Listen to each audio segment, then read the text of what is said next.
Ito tayo naman ngayon. Gagawa tayo ng very juicy burger patty.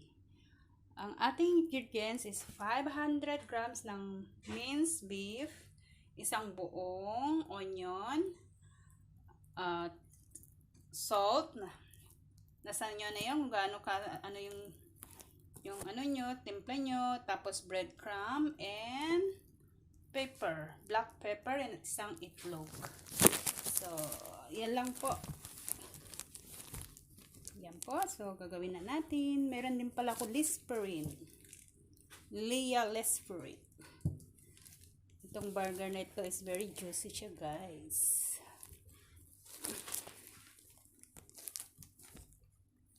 So, ito yung mince ko. I-combine pa natin lahat ng mga ingredients. Salt.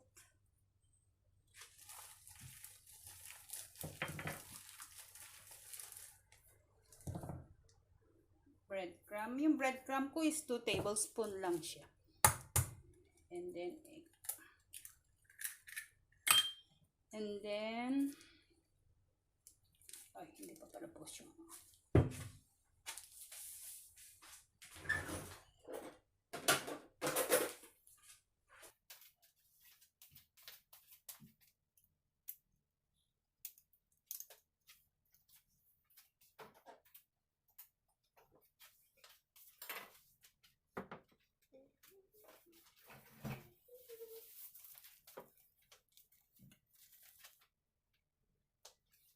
Listerine, mga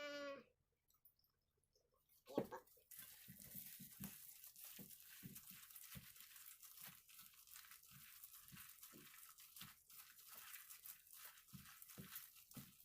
I-mix lang natin siya ng mabuti para magkalo-halo yung mga ingredients.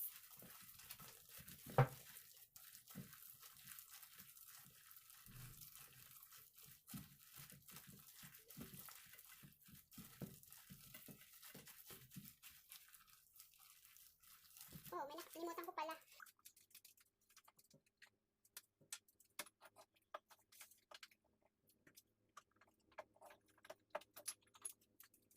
Paprika.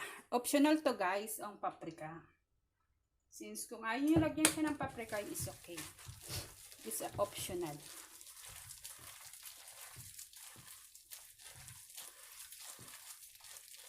So, ganyan lang po, guys, kasimple.